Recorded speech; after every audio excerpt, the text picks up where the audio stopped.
Welcome back. State Human Rights Commission has taken suo motu cognizance of the incident of assault of an old woman by a police constable in Pergaon, Bicholim. SHRC has issued notices to the PI of Bicholim, SP of North Goa and DG of Goa Police. A constable attached to Bicholim Police Station had brutally assaulted an old woman. Meanwhile, Children Court has rejected Panji Police's application to cancel anticipatory bail of headmistress of Talegaon-based Royal School, Maria Zita Afonso.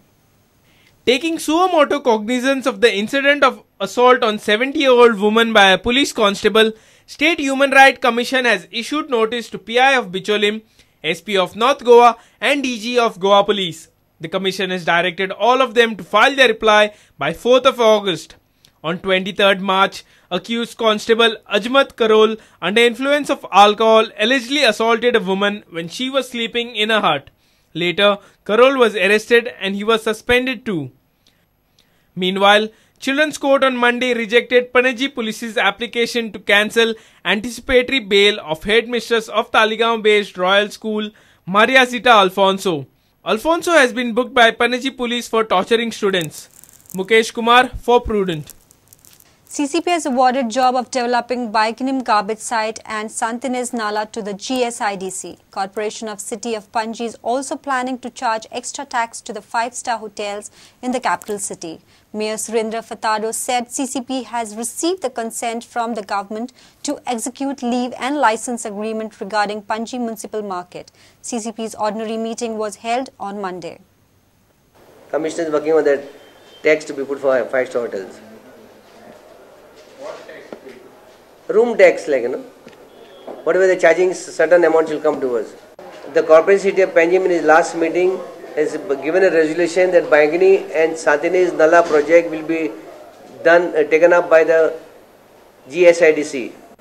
GSIDC is a big organization, they got infrastructure, and to evict people along the Santinez Nala and to fight the panchayat, only government can do it. How long it is taking for market? You all know that after fighting with the government and threatening Mr. Agarwal, the report came. You all know about it. Went for leave and license. Leave and license had to be changed 4 times in the standing committee. Then we had to show it again to the lawyer. Then we brought it to corporation meeting. Then we sent it to the government. DMA was sitting with it for 3 months. Only under pressure that we got this thing now.